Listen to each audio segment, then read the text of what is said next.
जिस अकाल मृत्यु के भय से महाकाल के दर्शन करने के लिए उज्जैन विकास दुबे पहुंचा, उसे महाकाल ने भी नहीं बचाया और पुलिस ने उसका इनकाउंटर कर दिया यूपी में। आपको बता दें कि उज्जैन से कानपुर रात भर के सफर के बाद जैसे ही कानपुर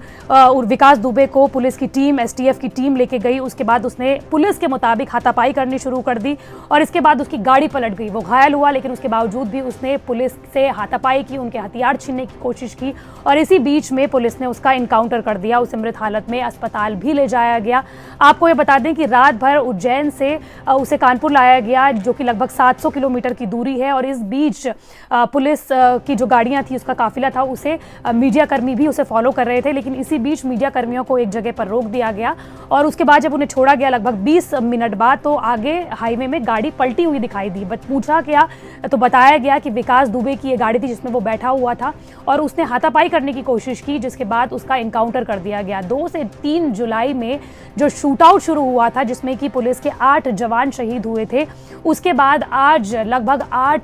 7 से 8 दिन बाद आज पुलिस ने उसका इनकाउंटर कर दिया। लेकिन ये पहली दफा नहीं था, जितने भी विकास दुबे के साथी थे उन सभी का लगभग इनकाउंटर पुलिस ने कर दिया था। कल उज्जैन में खुद विकास दुबे महाकाल के दर्शन करने के लिए पहुंचा। पहले वो कानपुर से फरीदाबाद पहुंचा, फरीदाबाद से वो उज्जैन पहुंचा और उज्जैन पहुंचने के बाद विकास दुबे ने उज्जैन महाकाल के मंदिर में 45 मिनट दर्शन करने के बाद कहा, खुद मैं हूं विकास दुबे कानपुर वाला, जिसके बाद गार्ड ने उसे पकड़ लिया। उसके बाद पुलिस ने उसे गिरफ्तार कर लिया और उसके बाद यूपी एसटीएफ को सौंप दिया गया, जिसके बाद यूपी एसटीएफ ने उससे तमाम पूछताछ की। कई सनसनीखेज खुलासे भी विकास दुबे ने इस पूछताछ के दौरान किए, लेकिन जिसमें इसके बाद पुलिस उसे उज्जैन से कानपुर लेके गई, जिसमें आज उसे तमाम तरह की पूछताछ की जानी थी। लेकिन इसी बीच में ये खबर आई कि उसकी गाड़ी जिसमें वो बैठा हुआ था पुलिस के साथ, वो पलट गई और पुलिस के मुताबिक वो थोड़ा बहुत घायल था, लेकिन इसके बावजूद भी उसने पुलिस से हाथापाई करने की कोशिश की, उनके हथियार छीन लिए थे और इसी बीच पुलिस ने उसका इनकाउंटर कर दिया। तो 2 से 3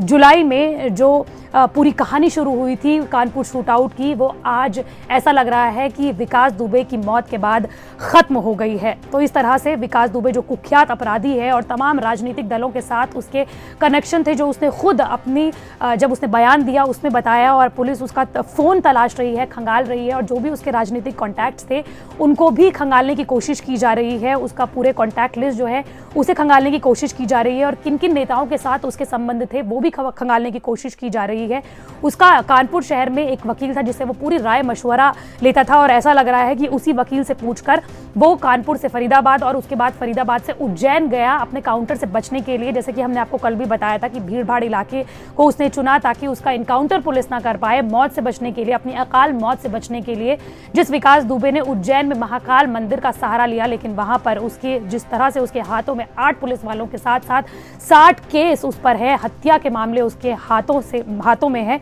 उसके बाद महाकाल ने भी उसे नहीं बचाया और आज यानी कि 10 जुलाई शुक्रवार की सुबह सुबह पुलिस ने उसका इनकाउंटर कर दिया। इससे पहले विकास दुबे के साथी जो कि कानपुर शूटआउट में शामिल थे, उनका भी इनकाउंटर कर दिया पुलिस ने और इसके साथ विकास दुबे की पत्नी और बेटे को भी गिरफ्तार कर लिया गया है। तो विकास दुबे की कहानी का अंत आज सुबह शुक्रवार को पुलिस ने कर दिया। न्यूज़ तक के लिए श्रेया बहुगुणा।